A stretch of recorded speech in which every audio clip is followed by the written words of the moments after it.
Olá a todos, eu sou o professor Fabiano Canadani, sou professor do curso de Ciências Contábeis das Faculdades Integradas do Vale do Ivaí, a Univale. Eu já estou aqui novamente para falar um pouquinho sobre essa tão discutida e amplamente divulgada nas mídias, a reforma tributária, né? Especificamente, eu vou falar um pouquinho sobre a proposta que o texto traz sobre a partilha da receita de impostos, ok? Então, somente lembrando, né, toda vez que a gente toca nessa questão, a gente conversa um pouquinho sobre tributação no Brasil, é sempre um assunto muito complexo. Então, a gente vai falar brevemente sobre essa parte, quais impostos estão sujeitos a essa partilha da receita, como que o texto prevê, como que ficará a arrecadação desses impostos, né? Então, nós temos aí duas propostas de emenda de Constituição, a 45/2019 e a 110/2019. São mudanças muito grandes propostas para que essa reforma tributária, de fato, traga um impacto social a fim de trazer um efeito de estimular a economia, certo? Porém, como eu já havia dito anteriormente, toda vez que tocamos no assunto de tributação no Brasil, ele é muito complexo, né? A nossa legislação tributária, ela é muito extensa.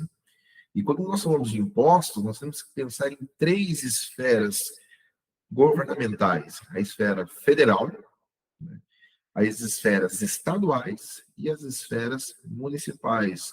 Todas essas esferas, todos esses agentes, eles têm poder de arrecadação. Eles têm os seus próprios impostos, suas destinações, as suas contribuições, assim como as definições de o que é imposto, o que é contribuição, definida através de sua destinação. Sendo assim, né, vamos falar um pouquinho dessa tal de partilha de impostos, né? Hoje, nós vamos falar especificamente sobre esses quatro impostos, que é o PIS, COFINS, que eles são de gestão federal, ou seja, quem é responsável pela arrecadação e aplicação desses valores hoje é o nosso país, é o Brasil, a unidade federativa, Receita Federal, certo? Para um todo.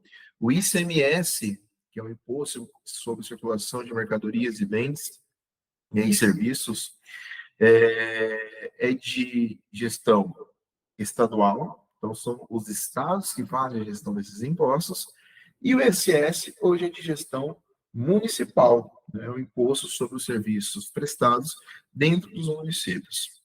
Apesar de a empresa, né, a sua já for optante pelo Simples Nacional, ela já arrecadado, de certa forma, por um comitê que faz essa partilha, ou seja, unifica o recolhimento em um órgão, o qual depois realiza partilhas desses impostos.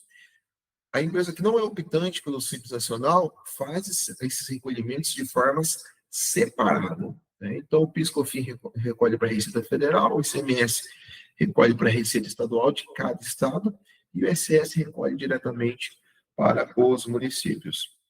Cada um desses tributos tem as suas alíquotas, várias alíquotas, que isso aí seria assunto para 4 horas ou mais, só para a gente entrar no assunto, mas não é o nosso foco hoje.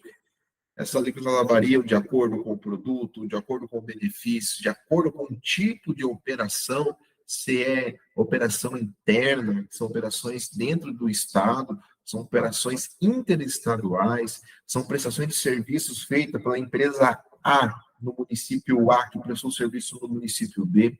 Então, tudo isso vai influenciar na alíquota e também no valor final de cada tributo, certo? Então, hoje, com o advento da reforma tributária, que ainda não está em vigor, temos a proposta de que esses tributos sejam unificados, certo? E passam a ser administrados por um comitê gestor, o qual vai continuar fazendo a distribuição desses tributos, né, de forma média que cada estado e município já vem arrecadando. Então, não seria uma arrecadação e depois a divisão, sim, de forma igual ou a divisão de uma forma injusta. Na verdade, eles pretendem, de acordo com o texto, fazer essa divisão, essa partilha desses impostos através das médias que já estão registradas pelos estados e municípios. E como ficará? Né?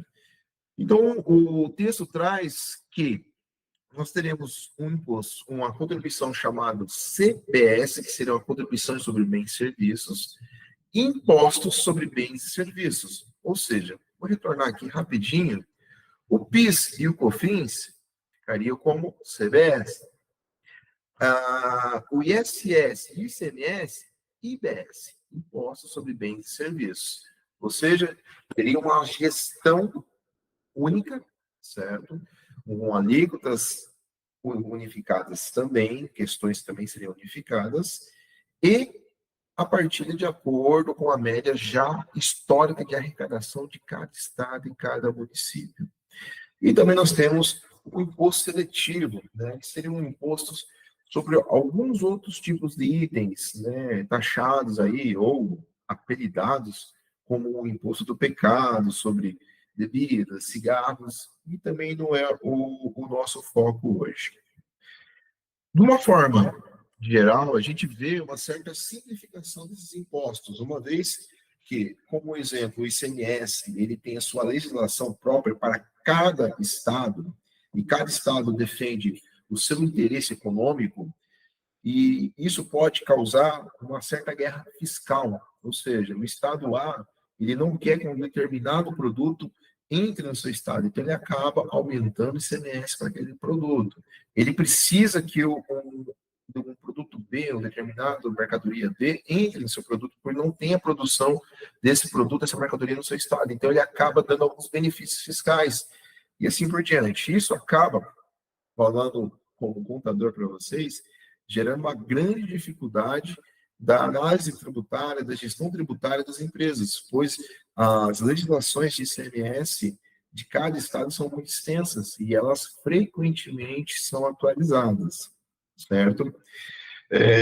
Pensando de outro modo, a grande preocupação em alguns artigos já publicados é essa partilha, como ficará a arrecadação de cada estado. Se os estados eles terão o mesmo nível de arrecadação, aumentará ou irá reduzir, certo? O texto, ele prevê que não haverá redução para os estados, né, para que eles possam continuar exercendo as suas atividades normalmente, como já vem exercendo, e que a consequência dessa simplificação do recolhimento desses impostos trará economia para o consumidor final, ou seja, o imposto ele vem numa espécie de cadeia, desde o momento da extração dele da natureza, a transformação na indústria, a compra pelo atacado, a distribuição pelo atacado, a venda no varejo até o consumidor final, todas essas etapas, elas têm o seu devido imposto. E quem acaba pagando por tudo isso é o consumidor final. O texto também promete que esses impostos serão reduzidos, né, esperando que chegue numa determinada alíquota.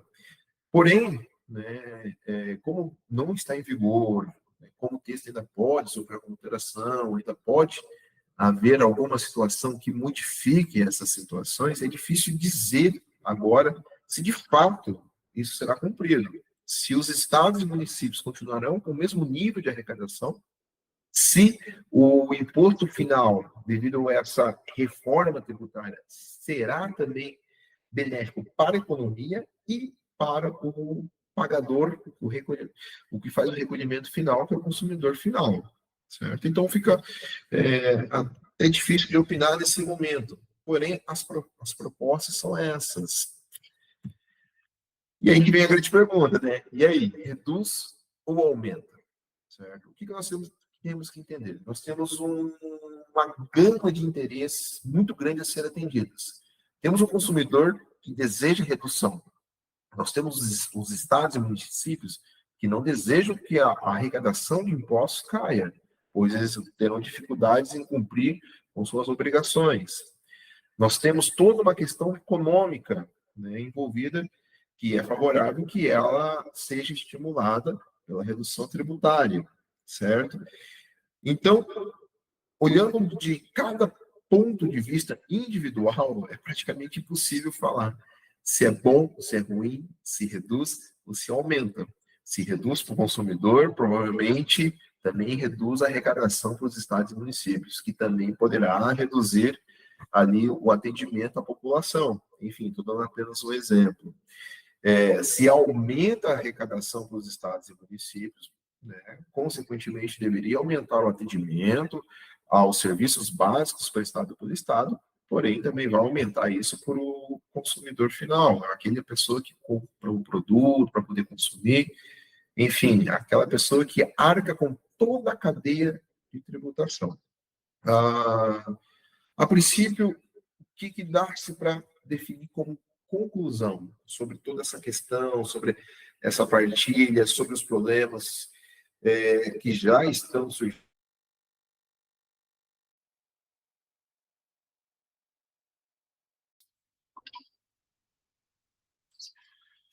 Sendo assim, pessoal, apesar de ser uma matéria nova, algo que está ainda em tramitação para poder ser efetivado, há vários estudos e vários artigos que já debatem o assunto.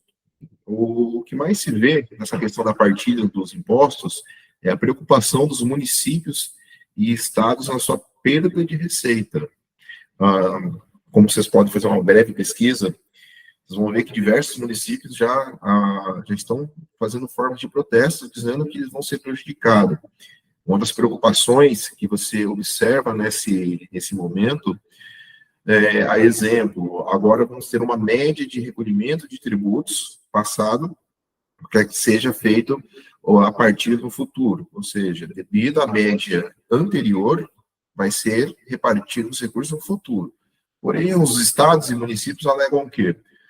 Que a média passada pode não refletir o real estado do recolhimento do imposto agora, nesse momento. Ou seja, eles podem estar fazendo alguns novos investimentos, o qual geraria mais fonte de recolhimentos de tributos, né? E, devido à sua média anterior, seriam prejudicados pela nova forma proposta através aí do texto da reforma tributária. Outros estudiosos alegam que isso não irá acontecer, né? Que nem eu já havia falado anteriormente, há uma espécie de trava para que os municípios e estados não sejam prejudicados nessa partilha de imposto, porém, fica muito difícil trazer uma conclusão precisa sobre o que de fato vai acontecer, se vai aumentar a arrecadação, se vai reduzir para o consumidor final, se os estados e municípios terão o mesmo nível de arrecadação que eles têm atualmente, antes dessa nova legislação, dessa nova reforma entrar em vigor. Como já citado também anteriormente, desde a Constituição, é a forma tributária que tem maior mudança, né? A reforma tributária que traz uma maior mudança para o país. Por isso que há esses diversos medos, essas diversas advertências que os estados e municípios já estão colocando. Outro ponto interessante a ser pensado, que toda forma que o contador hoje trabalha para poder trazer essas informações para os estados, municípios e Receita Federal, deverá ser mudada, pois os impostos, da forma que nós conhecemos hoje, PIS, COFINS, CMS, ISS, não serão mais recolhidos dessa forma, serão recolhidos de outra forma. Então, além do recolhimento, existe todo um processo gigantesco por trás disso, que trata das informações fiscais que todos os governos pedem. Quando eu digo todos, é a esfera federal, a esfera estadual, a esfera municipal. Então, cada governo tem uma forma de solicitar a informação de cada tributo para que o mesmo seja recolhido de forma correta, né, para que eles possam agir como ente fiscalizador, que é o poder que eles têm, uma vez órgão devidamente constituído. Então, como conclusão, eu trago que a reforma tributária nos traz diversos desafios. Ela tem a promessa de redução da carga tributária em alguns itens e o estímulo para o aumento da economia, Porém, há vários conflitos de interesses. Esses conflitos de interesses que com certeza serão revistos até a aplicação dessa nova reforma tributária.